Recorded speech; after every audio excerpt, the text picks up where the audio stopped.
It's time to eat. What are you hungry for? Sit down and get ready to consume an abundance of fantasy football knowledge from Ross Tucker and Joe Dolan. Feed me now. I'm starving. On the Fantasy Feast Eatin' Podcast. Yeah, let's eat, baby. It is the Fantasy Feast Eatin' Podcast, the show that's so nice. We do it twice. I'm Ross Tucker, former NFL offensive lineman, 5 teams, 7 years, bunch of podcasts. Greg Cosell on today's Ross Tucker Football Podcast is a must-listen or must-watch. YouTube.com/Ross Tucker NFL. We are killing it this year on our Bets on Even Money podcast, so check that out. This show, I pretty much just tee up Joe Dolan because I'm a huge Joe Dolan fan. Love the personality, love the knowledge, love the information, love fantasypoints.com. Love that you can get a discount using the code 22Feast, and like that he's the fantasy gangster at FG_Dolan. Gangster, let's start with the Cardinals and the Broncos. Gross. Colt McCoy is probably, well, not probably, he is going to be the quarterback in this game because Kyler Murray's out for the year. Russell Wilson suffered a nasty-looking concussion, so we don't know if he's going to be the quarterback in this game. This is unbelievable. I had to double check the data at fantasypoints.com when I saw this. Colt McCoy's average time to throw this year is 1.25 seconds. Now, to put that in context of how absurdly quick that is, the next closest quarterback with 100 or more dropbacks is PJ Walker at 2.25 seconds. That's a full second quicker. Arizona is literally like snapping the ball and getting the ball out of Colt McCoy's hands instantly this year, which shows you they don't trust their offensive line worth a damn. And though Denver did trade Bradley Chubb, Denver can still get after the quarterback. This is a good defense. Patrick Surtain could shadow DeAndre Hopkins in this game. I do wonder how much Arizona will want to put DeAndre Hopkins into the slot to help avoid that matchup because Patrick Surtain does not go into the slot. He almost never goes inside. DeAndre Hopkins runs 26% of his routes from the slot. And after Devontae Adams and DJ Moore combined to score 3 touchdowns on Surtain in weeks 11 and 12, he surrendered just 5 catches for 41 yards against the Ravens and Chiefs the last 2 weeks. So he's back to playing at a super high level. But Colt McCoy, I mean, this is like a no-read passing game. Like Colt McCoy, they're telling him this is where you're going, or he's at least determining where he's going before the snap of this offense. It's a broken offense. We understand that. McCoy's executed it about as well as he possibly could, but the Cardinals they're not a fantasy cross-off team because James Conner and DeAndre Hopkins are doing really good things, but this is a really tough matchup for the Cardinals. What about the Broncos on offense? Yeah, so we'll see about Russell Wilson, who, in the irony of ironies, was playing as good as he, with the exception of the pick six, is playing as well as he'd played all year before he went down with a concussion. Brett Rippon, though, based on Russell Wilson's level of play this year, Brett Rippon probably isn't that big of a downgrade for fantasy, but we do have to see the status of Courtland Sutton as it relates to Jerry Jeudy, who was finally their number 1 receiver last week. Arizona's had injuries in the secondary. Byron Murphy hasn't played in a while. So that is something that is concerning for the Cardinals, regardless of who's the quarterback. It just feels like to me, if you start Jerry Jeudy, like after this, which you probably have to do, the 3 catch for 40-yard game is coming. But that was as good as we've seen Jerry Jeudy play. One of the touchdowns was from Brett Rippon, and it was a seed. I mean, he threw it over the middle, over a couple of defenders. So we know he can get Jerry Jeudy the football, but let's just see what the status is for Russell Wilson. In the backfield, Mike Boone is out for the season. So this is going to continue to be the Latavius Murray show. I do not have much interest in Marlon Mack at all, despite the long touchdown reception. Joe, what about the Raiders and the Patriots? Patriots offense still is not good. Yeah, and their best player, Ramondre Stevenson, could miss this game. They're going to make changes in the offseason. We know that. the backfield is really interesting to me because if Ramondre Stevenson doesn't play, Damian Harris could be back. And then that maybe that's just the obvious play. You play Damian Harris. Kevin Harris, they kind of drafted to be the Damian Harris kind of grinder replacement. Pierre Strong, they drafted to be the James White type. Meanwhile, Ramondre Stevenson's taken both of those roles for himself this year. So it's really hard to see or to know which of these guys is going to emerge if Damian Harris is able to play and Ramondre Stevenson is not. My preference would be clearly for Pierre Strong, who is capable of doing more in the passing game and is the more explosive player.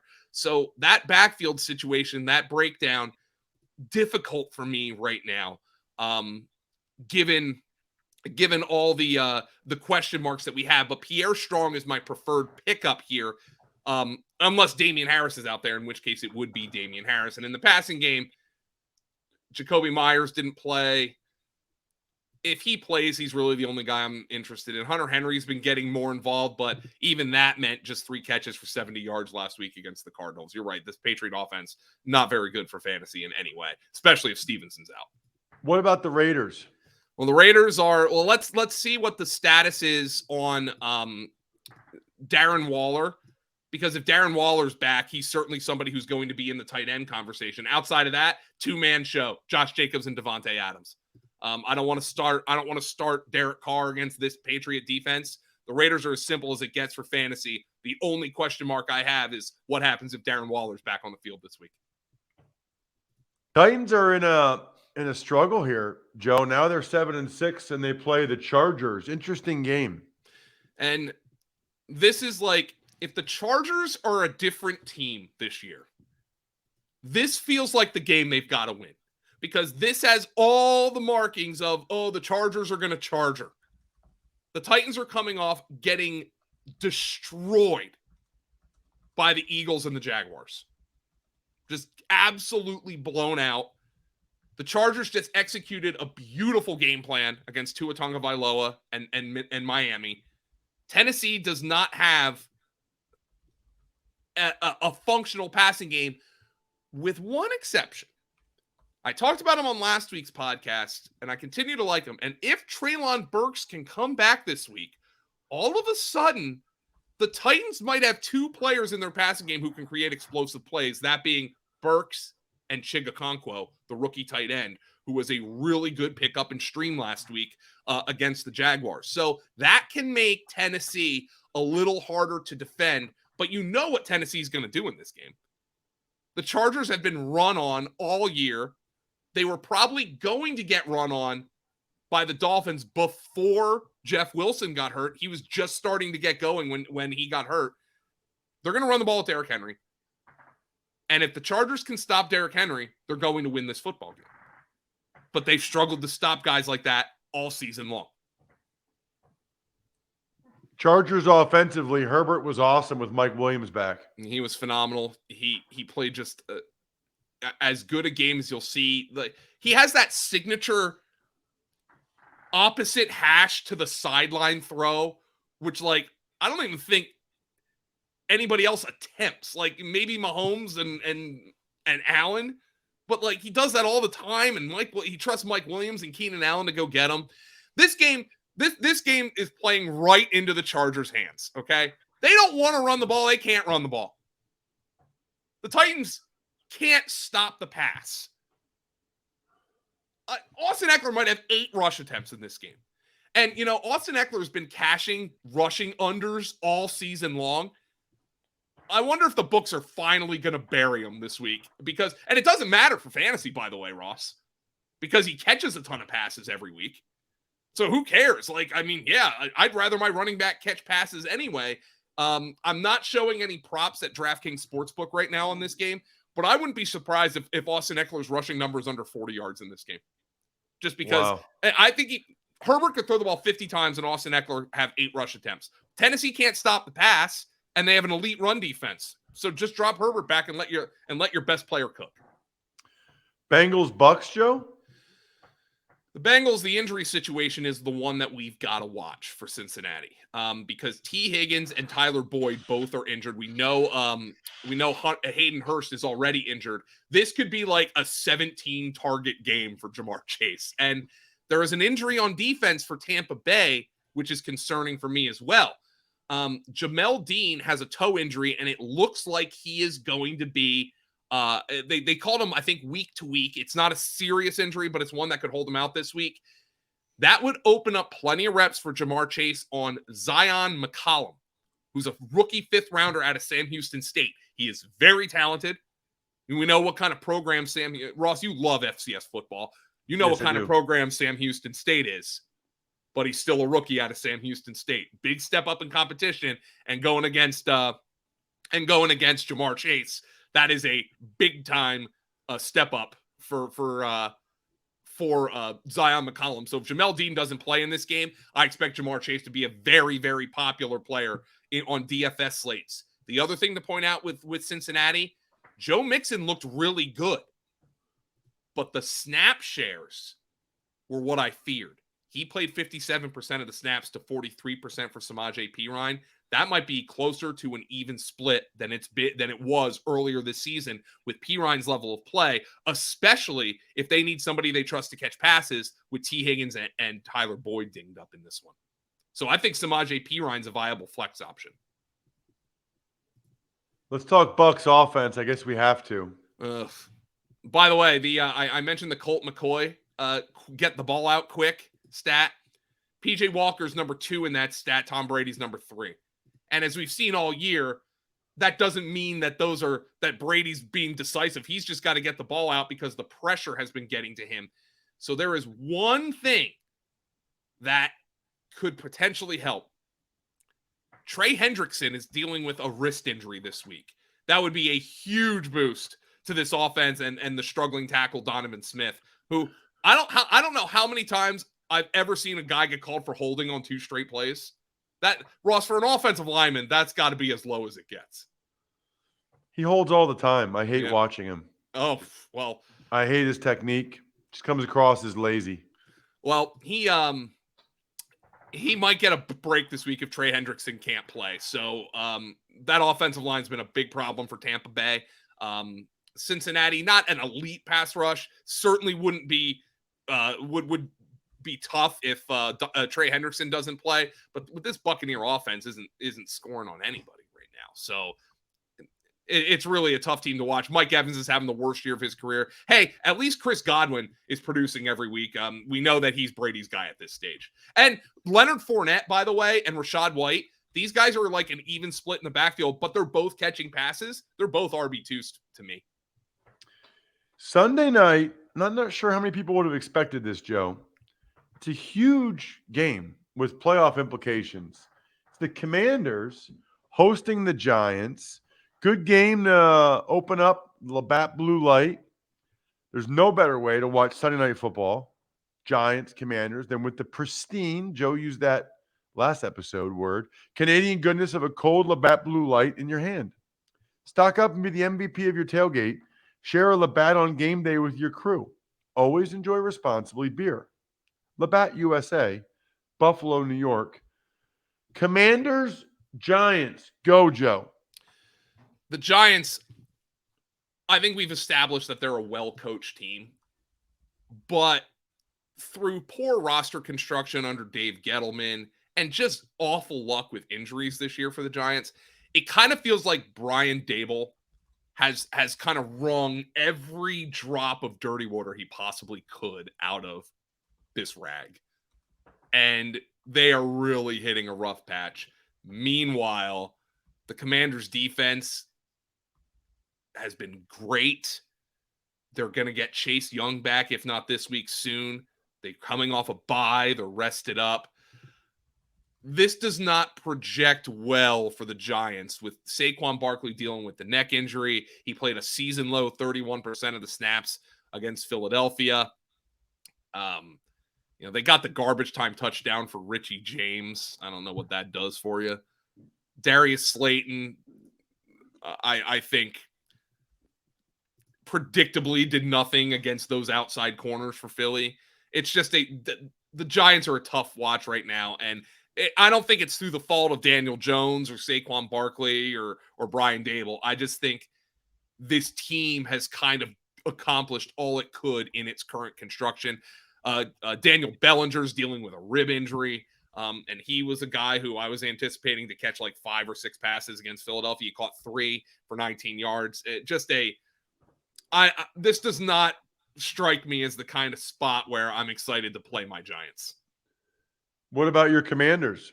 Well, here's what I think about the Commanders. The last game was against the Giants. Brian Robinson and Antonio Gibson combined to run for 135 yards in that game. Miles Sanders just crushed them on the ground last week. I expect the Washington Commanders are going to do just that. They're going to come out and they're going to run the football with Brian Robinson and Antonio Gibson. I prefer Robinson because they prefer Robinson.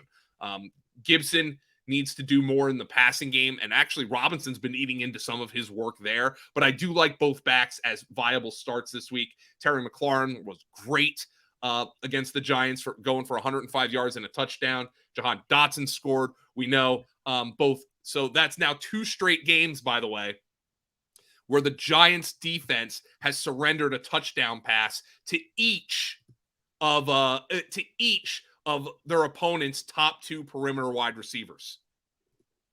They gave one up to AJ Brown and Devontae Smith last week. So this is a kind of start your Commanders if you've got them type of game. The Giants have injuries in the secondary. We'll see about Leonard Williams, who was a huge loss for them last week against Philadelphia.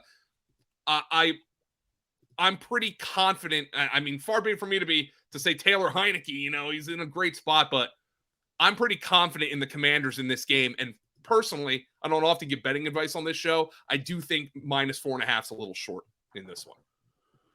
Well, I don't like to hear that. I took the Giants +4.5. Oh, all right, Ross. I love it. Let's see what happens. Hey, you're on the same side as Steve Fezzik, though, the professional bettor. I'm on the other side. How about Monday Night Football? I'm calling that game as well, and it's the Rams at the Packers. This is one of those Monday night games when they scheduled it in the offseason. ESPN was probably like, "Yeah, all right, Week 15, we got Matthew Stafford and Cooper Kupp going to Lambeau, baby. Super Bowl implications." No.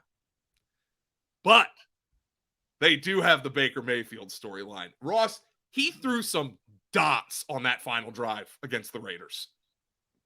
Like the best throws that he's made all year. Now, let's pump the brakes a little bit. I'm not going to be like super pumped about Baker Mayfield, especially since we know Cooper Kupp's not coming back. Sean McVay all but confirmed that this week. But hey, if you've got like Van Jefferson or Skoranek and you really need a receiver this week, maybe Baker Mayfield gives them some life against Green Bay, a defense that has really struggled this year, by the way. Cam Akers, viable RB2 flex option just because of the workload he's getting, even if he doesn't look great. Because, again, there's a lot of injuries at the running back spot this week, and you could need Cam Akers.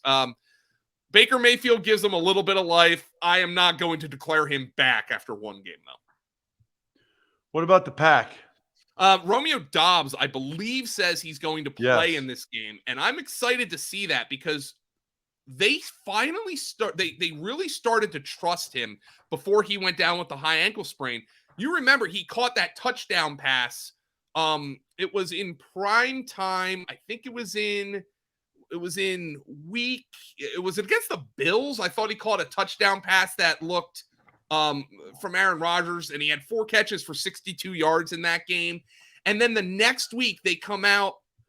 I might be misremembering, but he comes out, and I believe it was the game where they played the Lions in week 9, and he was targeted on the first play of the game. He caught it, and that's when he picked up the injury. I think that was the timeline. And so we haven't really seen a healthy Romeo Doubs and a healthy Christian Watson on the field at the same time.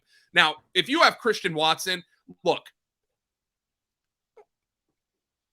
if I was sitting at the blackjack table, it kind of feels like you're hitting on 17 and keep getting 3s and 4s. But man, he's an explosive player. They're finding ways to get the ball in his hands. Just ride the hot streak and have fun with it. That's my opinion of Christian Watson right now. I mean, Dobbs does probably change the equation a little bit, maybe knocks his target share a little bit because Allen Lazard is still there, and they're still going to give the ball to both of these running backs. This, by the way, is A.J. Dillon weather, December in Lambeau, but I'm excited to see what Dobbs and Watson look like finally in this matchup, maybe giving the Packers a little bit of hope as they turn the page to 2023.